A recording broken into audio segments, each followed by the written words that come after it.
Hey guys, welcome to the stream. So, I had a question put to me today, and I thought it would be a good stream topic.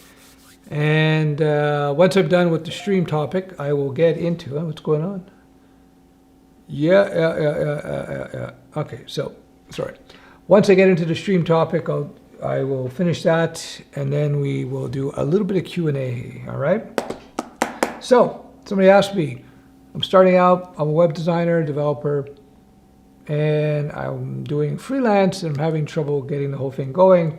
I'm reaching out to clients now, and a lot of them are not responding, they're closed. What do I do? What can I do?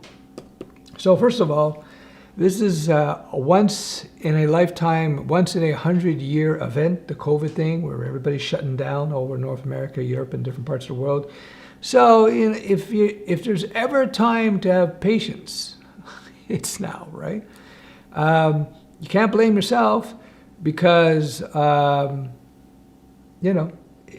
COVID time. So, you have to have a little bit of patience now, especially if you're just beginning, you haven't established any contacts or connections. Don't get me wrong. I'll give you some ideas. There is business out there, but when you're just starting out and a lot of people are hurting, especially small business, you gotta have some patience with yourself.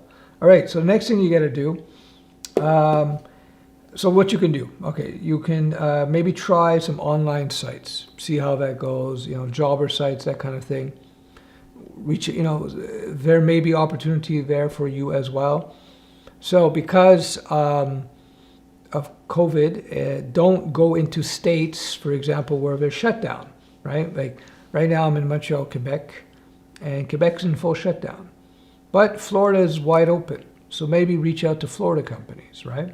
There are different states in the U.S. that are open. So maybe you might want to target geographies where they didn't shut down their economies. That might be a place to start as well. So you reach out there. Next thing you could do is you could work on your resume site. I assume, again, people starting out, you don't have contacts, et cetera, et cetera. If your resume site, your site that profiles your skills as a developer, maybe you can improve upon that in terms of its layout, the quality of the presentation, maybe update it. When you don't have jobs, then you can do the continuous job of working on your own stuff, your own site, your own, just a presentation overall. Another thing you can do, and maybe work on some personal projects that you may have going on the side that you put aside. So work on those personal projects, Again, this is all, whether you work on your resume site or you work on your personal projects, this will all go, it's all positive because this will push the ball forward in terms of your career as a developer because these things will contribute no matter what. Finally, if you're desperately looking for jobs, as I teach, just in general, if you want to get a job, your first jobs as a developer or web designer, it doesn't matter. Maybe you can go work for a nonprofit. Find a nonprofit. Say, listen, I got free time. I'm willing to do work for free. That will give you two things: A, something to put on your resume site; B, give you some much value work experience; and C, goodwill and contacts with these nonprofits. Right? They may be able to hook you up with real work at a later point. So those are my suggestions. In summary, 5 things. Number 1, this is a once in a 120-year, or whatever it is, event. You have to have a little patience if the economy is shut down, right? If companies are shut down, they're not going to be too willing to get the coding work done most of the time, right? Number 2, you might want to try online jobber sites, right? Check them out, start mining it, so on. Something I discuss actually in my, I've discussed many times actually. It's good to pick a community online, a job site, and develop a reputation there using the processes that I teach. Number 3, work on your resume site. If you got nothing to do, just improve yourself, work on your resume site. Number 4, work on your personal project or come up with a personal project, your hobby project or so forth. I've done that many times. You can really develop a lot of skills, maybe even develop a business out of it. So that's pretty cool. And finally, you could approach nonprofit organizations and help them out. It would be good for contacts, good for experience, and good for goodwill, something you can add to your website. So there are my 5 tips about getting dev jobs as a freelancer.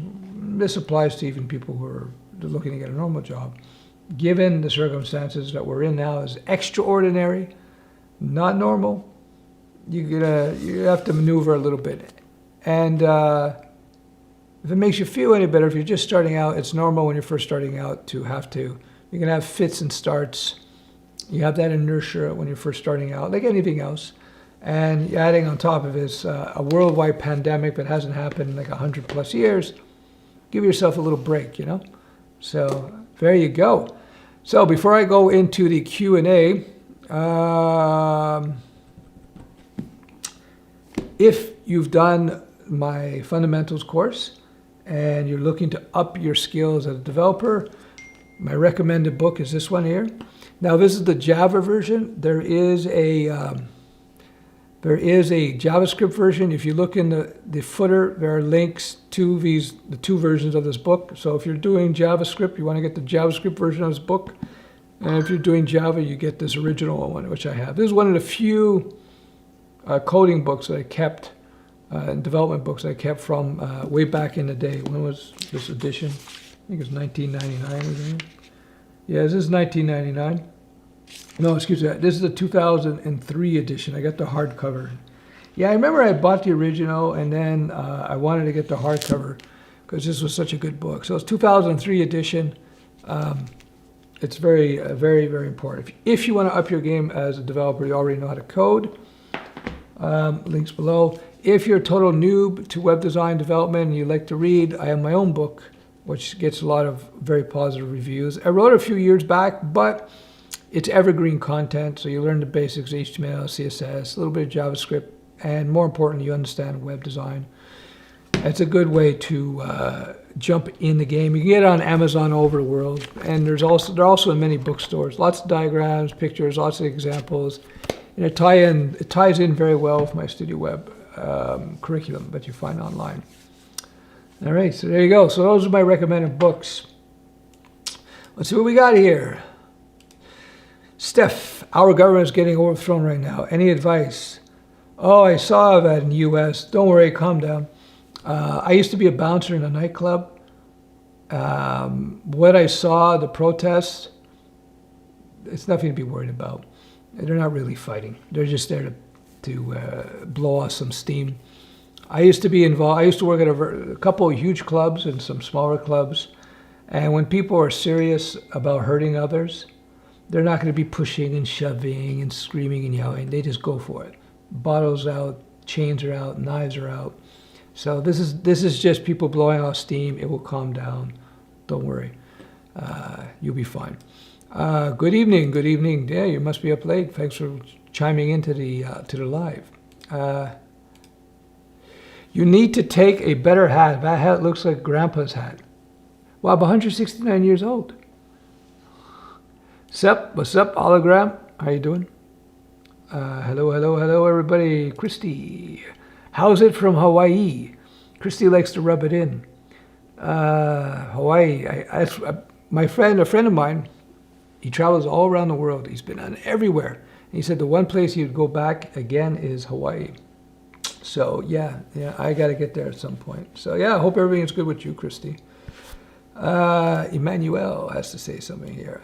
I'm 19. I purchased a complete web developer for Studio. I was just wondering, will this course teach me everything I need to know to work as a web developer and start applying? Yes, as an entry level, I've had several people who've done my course and I've gotten jobs. You'll see, once you do it, you'll be amazed at how much you learn. Hundreds and hundreds of videos and 1,000+ quiz questions. Very comprehensive. Don't let the understated titles of the courses fool you into thinking that there's a lot of content. Think about how much content you have with the JavaScript, HTML, CSS. You have 300 video 300 video lessons, over 1,000 quiz questions, code challenge. Just the first 3 courses. Think about the content depth in there. You got a lot there. Yeah.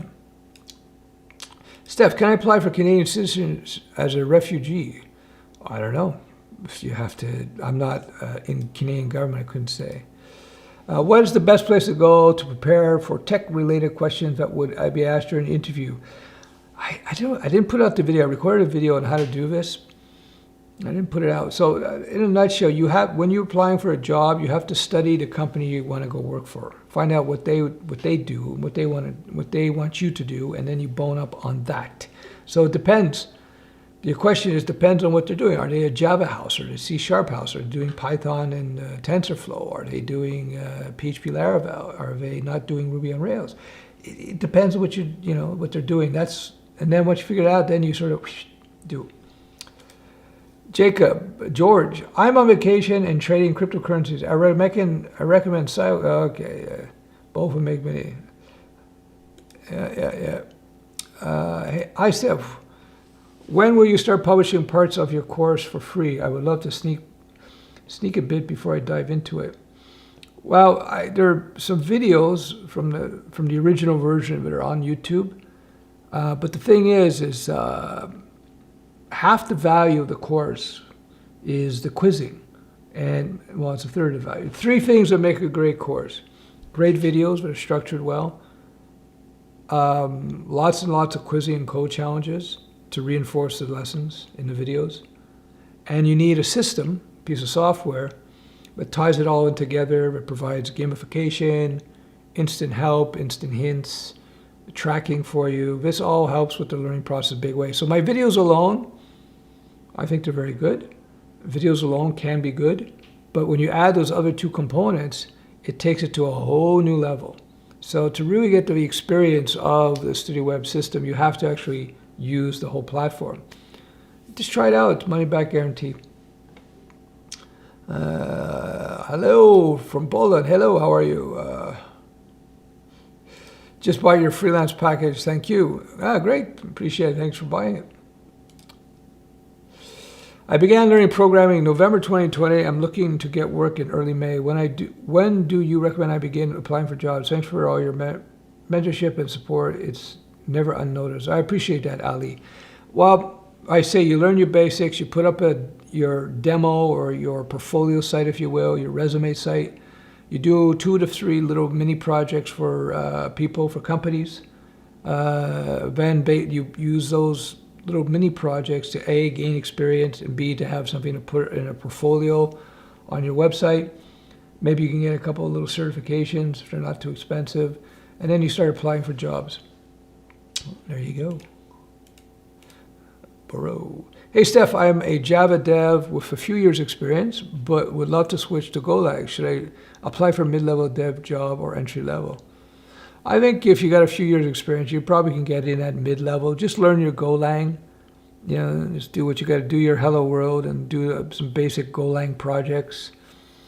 And then approach them and just tell the prospective employers, I've done, listen, this is my years of experience, and I've done this in Golang. It's good enough. That would be more than good enough. Okay. You a web developer? I did a lot of web development back in the day, and other types of development. I don't actively anymore because I run my SaaS.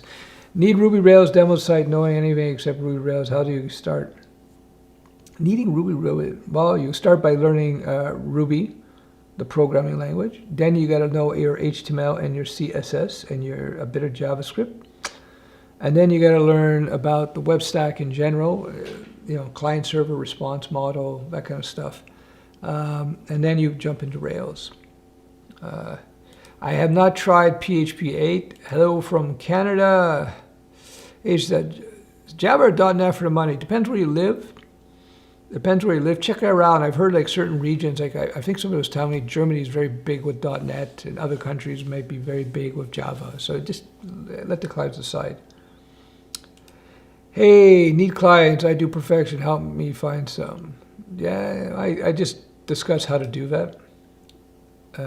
Beginning of the video. Which is better, learning programming from books or learning from videos? That's a good question. It depends on the level. It's like, I think when you're first starting out, videos are kind of cool because you can see the code being written and self-promotion. I think my platform is superior in that regard because you get that instant feedback and that help. once you've developed what I call the nerd eyes, your ability to read code fairly easily, you may not understand all the concepts, but you can read code. You know things like, variables, arrays, and loops, and conditionals, and objects, and polymorphism, and instantiating objects, and all this kind of stuff. Then you can get into books where you can get into maybe some grimy details about things like the book I recommended. This is like, once you know your basics, this is the book I recommend. This is going to level up your skills as a developer to much more quickly than you thought possible. That is for sure. Hey Stef, I'm graduating this year. I got a job as a SWE, but I don't have the joy I had before. Very interested in data science and started to train myself. Do you think it's okay to switch? Yes, switching is fine as long as you don't do it too often. Give it a chance. If you're switching once every year, it's not so bad. But if you switch like every 6 months or something, it's going to get bad. It's just, people are going to ask, why did you leave, right? Because when somebody hires you, there's a lag time, as you know, right? There's a period of time where they have to train you up in their internal processes, and that literally costs the company money. So if they see that if they look on your resume and say, well, he bolted from like 3 jobs in the last year, chances are he's going to bolt from us. So they're not going to be so keen on hiring somebody like that because they have to invest money into training a guy who's just going to take off just as they're becoming productive. So yeah, there's no problem to leave. I don't know how long you were there, but just keep in mind as a general principle what you're doing. I'm having problems with the logic part of JavaScript. How do I get the thinking part to click? 20 minutes a day, 20 minutes a day. I'm putting out a video soon on how to learn more quickly. Writing a lot of code, doing 20 minutes a day, taking days off. Those are some tips right off the top of my head. By okay, I mean, I just graduated, I already have a job. Is it a good time? Well, if you just graduated, you just started working there for like a month or 3 months, and then you could, that's fine. You could leave, I would line up another job because job experience is very good. Even if you're not a fan of it, line up another job before you switch. Start applying for jobs elsewhere, and when you find that other job, then give them the notice, the 2-week notice, and away you go. What is the best language will help me in understanding of data structures and algorithms? I'll be good at that. I'm not sure how important that is in real life, depending on the type of coding that you do. You should target the type of development that you want to do rather than data structures and algorithms, because you're going to find that in most programming, you're not going to be doing too much data structure and algorithm work. It's all been done. A lot of it's been done. You just activate libraries. There are some courses available about programming, blockchain, either Python or JavaScript. How useful do you consider a skill for upcoming dev? Do you have any opinion on the subject?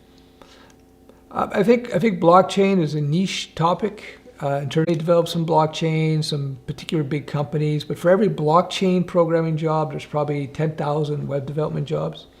I'm not trashing blockchain. I'm just saying that it's just, probability of getting work is probably higher with the web stack.